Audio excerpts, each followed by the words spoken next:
Hello, Yawning Angel back again, another video, and this one's slightly different because in this video we're talking about PageSetter. Yes, desktop publishing on the Amiga.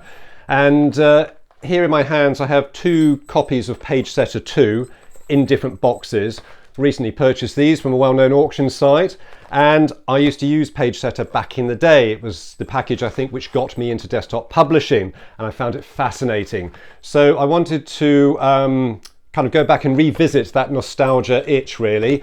Managed to purchase these, and I have the floppy disks for them. And what I want to do is install PageSetter 2 on my Amiga from floppy disk using an external floppy drive. Yes, this is the video that nobody wanted. This is the video that nobody has asked for, and this is the video I want to make.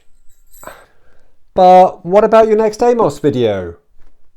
Well, yes, that's still going to happen. Yeah, I'm still going to do that. But what about your new Amiga video? When's that going to happen? Oh yeah, for sure. That's definitely going to happen. And that's going to be a great video. Yeah, I've got a new Amiga. Watch this space. It will happen. Oh, okay. Well, I guess we'll wait then. Okay. So you might be wondering, why am I making a video about installing a piece of software from floppy disk on a modern Amiga? Well, why do we do anything in the retro community? It's because we can. And also, these disks work, and I want this software running on my Amiga. And there's probably a number of ways I could have done that, but I chose to install from floppy because these disks have an installer script on them and it should install. The only thing is, installing under Workbench 3.2 is not straightforward, because this software was designed to be installed under Workbench 1.3, and things have changed since then, so the process is a little bit more convoluted and a little bit more complex. Thankfully, I found a video on YouTube by a gentleman called Graham Brown, where he has actually done this install on 3.2, albeit using WinUAE. But I wanted to try that on a real Amiga, and that's what this video is about. So strap yourself in, grab a cup of tea, and let's crack on with it.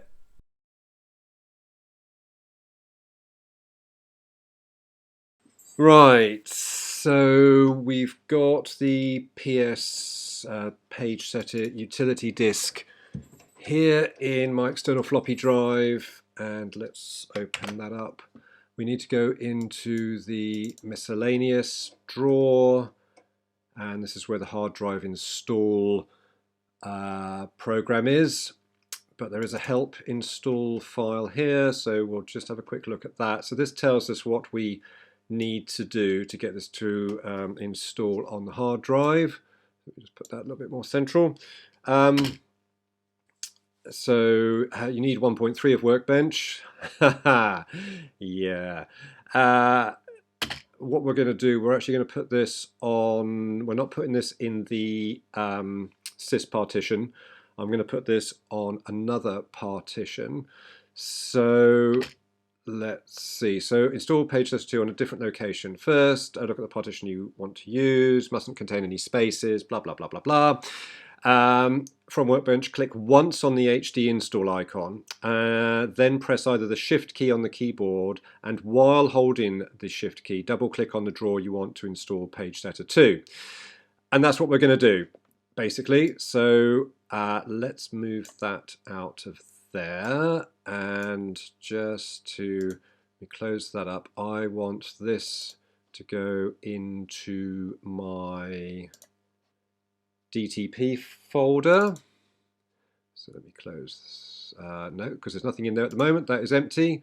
Right, let's put that there. Right, so as per the instructions then, so what I need to do, click once on the HD install utility in that miscellaneous folder, and hold down Shift on the keyboard, and then double click on my DTP folder.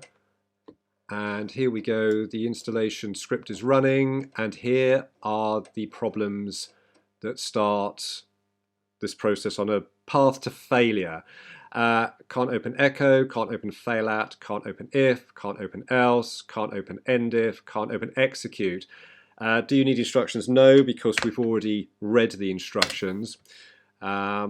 So answering no to the following question will cancel the installation. Your hard drive will not be changed. Install PageSetter 2 into work:/DTP. So it's actually found the folder where I want to install PageSetter 2, so that's good.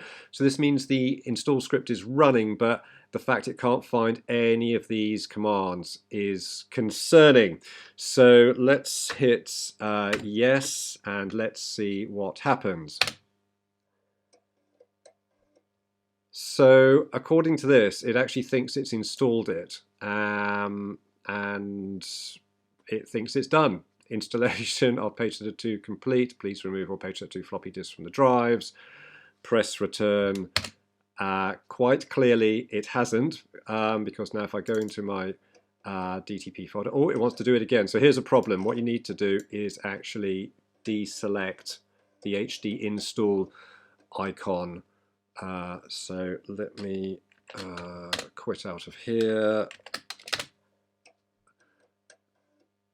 So let's pretend that didn't happen. Deselect that. So if I go into my DTP folder, quite clearly there's nothing there. The install has not worked. And this is down to the fact it's expecting Workbench 1.3. It looks for a number of commands in the C directory in there, and in Workbench 3.2 those commands do not exist in the C directory. So that's our problem. So it's not happy with Workbench 3.2, so we now need to find a workaround around that, and I think I've found one. So given the original installer script doesn't work, we're now going to use the workaround as described in Graham Brown's video. So let's give that a try. Right, so we're going to follow the steps of the video by Graham Brown. As I've already mentioned, there'll be a link down below in the description for that. So this is a complete bodge on how to do this and how to get PageSetter 2 installed. So first thing we need to do is go into System. We need to open up 2 shell windows, which I'm doing now, and the reason why will become clear in a moment. So we'll get rid of that. Now, as you know, I've only got one external floppy drive. That's my DF1. So I'm going to put the PageSetter 2 fonts and utilities disk in there. Now I have to follow the steps through from Graham's video, so bear with me. So what I'm going to do then, so as we can see, I've got the PS util disk in. That's in my DF1 drive, because I don't have a DF0 because I've got a USB drive in there. I've got a Gotek.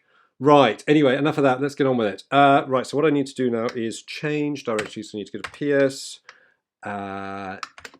util, and I need to change to the miscellaneous directory, which I do. And then after that, I simply do directory just to see what's in there. Now, there are 2 scripts in there which need to be protected, and that's the install proc and the disk mount. So I'm going to do that now. Protect install proc plus E. So we'll protect that.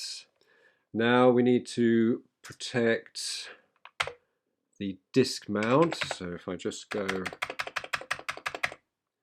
back and do disk mount,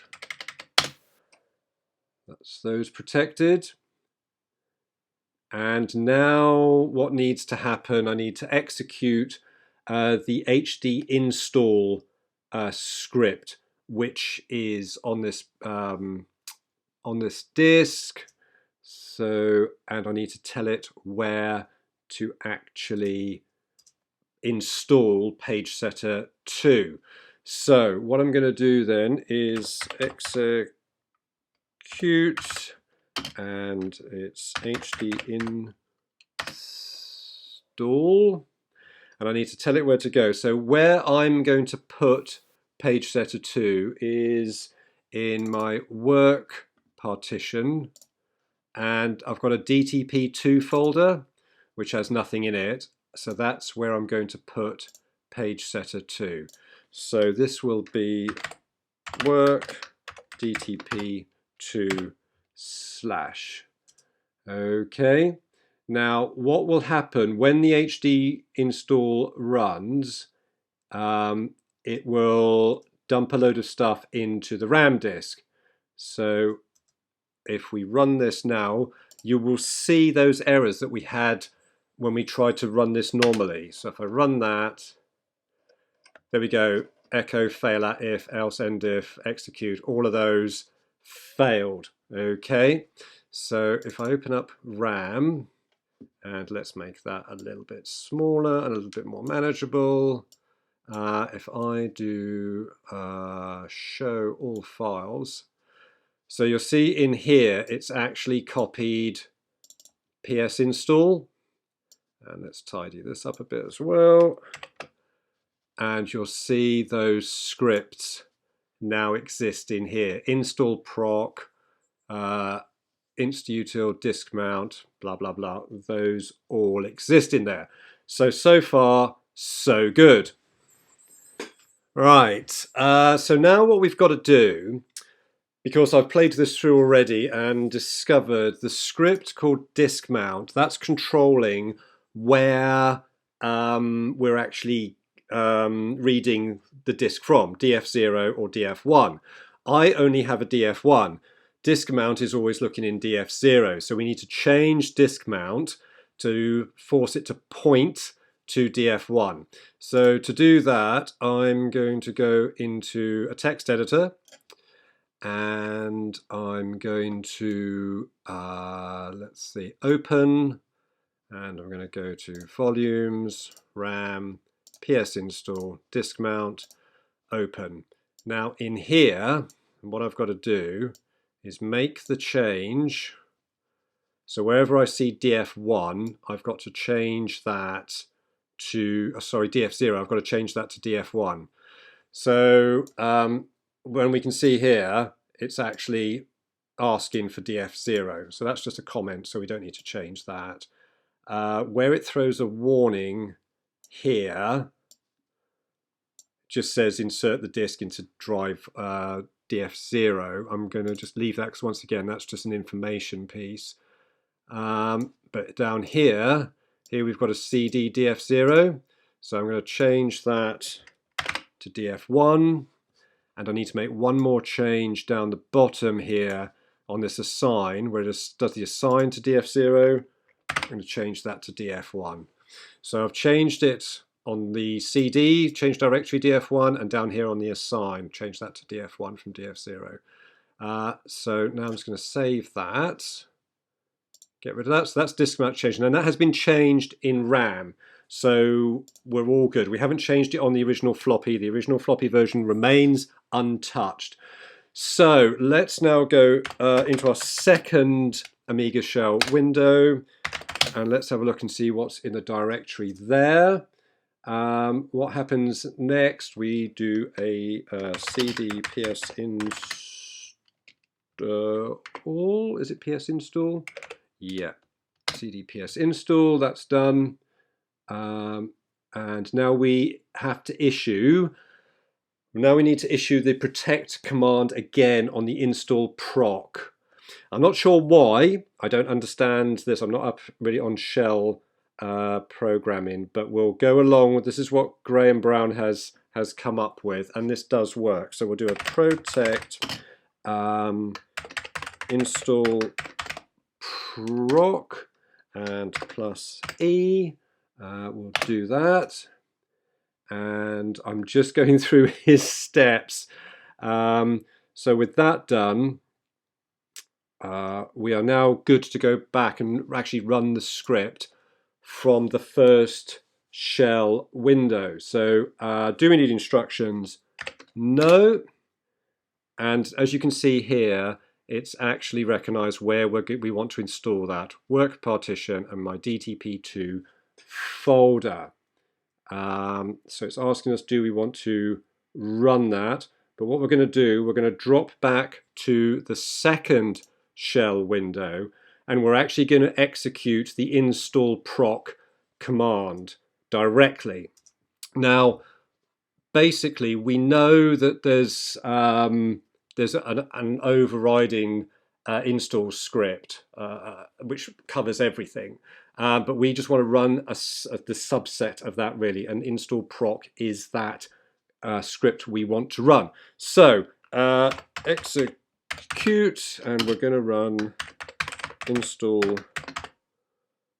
proc, and when we do the execute for the install proc, we need to tell it where we want to install PageSetter to, if that makes sense. Okay, so I'm going to put that in my work partition in DTP2. Okay, so we're going to execute install proc, and we're going to fire that into my work partition in the DTP2 folder. So let's do that now. So install the PageSetter 2 program. Are we ready? Oh, let's give that a Y. So now it's asking for the PageSetter disk to go into drive 0, but I have changed this so the script is looking for it in DF1, and this is my DF1 drive. So let's pop that in and hit return when ready, or N to abort. So we're going to hit return. And there we go. It's reading it off of DF1, and it looks like it's doing the install. And we'll just wait for this to run through. Now we want to please replace PSUtil in any drive. So let's take out the PageSetter 2 program disk and replace it with the utils disk.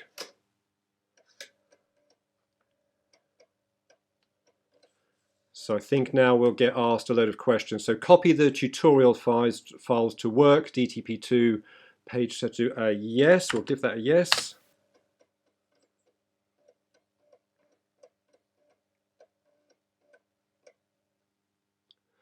Copy new HP PaintJet printer to Deb's printers. I'm going to give that a no, because I don't have such a printer. Copy PageSetter 2 bitmap fonts to the fonts directory.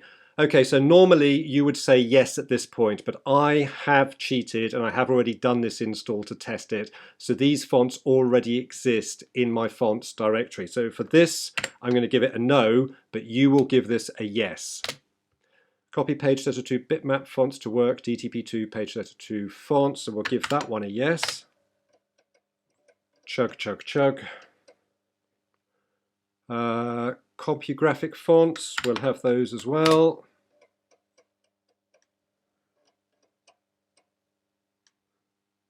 And that is the install done. So the actual core install is now done. But what we're going to do, go back to our first shell window, and we're actually going to just finish off the install process. So we're going to run the actual installer script, the overall install script, and you can just see what happens. But we need to run this because it actually ties up some loose ends. So what we'll do then, so let's run that, install PageSetter 2 into work, so we'll give that a yes. It just runs through, it gives you some fails, and now it just says, you know, please remove the PageSetter 2 disk from all drives. But yeah, that's it really. That is all there is to it. So now if I close these shell windows down, and if I go to my work folder, go to my DTP2, PageSetter 2, and here it all is. Looking good. Tidy that up. There we go. We've got PageSetter fonts, Amiga fonts, PageSetter 2. We've got the PS2 assigns. So you will need to run PS2 assigns if you do not copy or put PageSetter 2 in your startup routine. But but you know, run that and then you can run PageSetter 2 and it's all fine. So once again, Graham's video goes into a little bit more detail. This is just a quick overview just to show you it still does work, because his video is a couple of years old now, but we're all good. So let's fire up PageSetter just to prove that it all runs, and let's see what it looks like. Right, so because my OSSC won't capture the high resolution mode that I run this monitor in, and PageSetter 2 only runs in a high resolution mode, I can't use the OSSC to capture that, so we're using the camera pointing at my monitor. Apologies for that. But anyway, let's see if PageSetter 2 will now run. So I double click on it and ta-da, there we go. Look at that, it is running. It is there, the menus are active. Something I did notice, just to get the screen resolution a little bit better, I need to switch this to interlace, and there we go, just a little bit tighter. So there it is, PageSetter 2. I'm going to take that as a success. It is running. Need to go through the manual and read up on what everything does, but we can go into here's one they made earlier for us type of thing. So if I open up this newsletter, so it's reading bitmap fonts from the floppy disk, which is interesting, bearing in mind that these are installed. A little bit strange, but hey. Right, let's go into the magnification. Let's push that up to 100%. There we go, a document. And we can go in and we can change this text to something more relevant. Ooh. There we go, lovely. There it is. So ladies and gentlemen, PageSetter 2 running on real Amiga A1200 hardware, having been installed from floppy disk. We got there in the end, all good. And that is it for another video. Thank you ever so much for watching. If you've made it this far, I really hope this video has been of some use to you. If not any use, then at least some interest. Coming up, next video, we're back on the Amos trail, carrying on with our graphics editor. May do something about sprite animation as well, but we'll see where that goes. Also, my new Amiga A1200, there'll be a video about me bringing that up to speed in the modern age, putting 3.2 ROMs in that, expanding the memory, all the usual good stuff. Thank you ever so much for watching. You can find me on the socials. There'll be a list somewhere going up the screen. I have a Ko-fi account, link up here. Links to the video which I took inspiration from Graham Brown for this video. Link to that is in the description down below as well. Anything you want to add, please leave in the comments and I will come back to you. Thank you once again for watching. Whatever you do, take care of yourselves and keep it retro.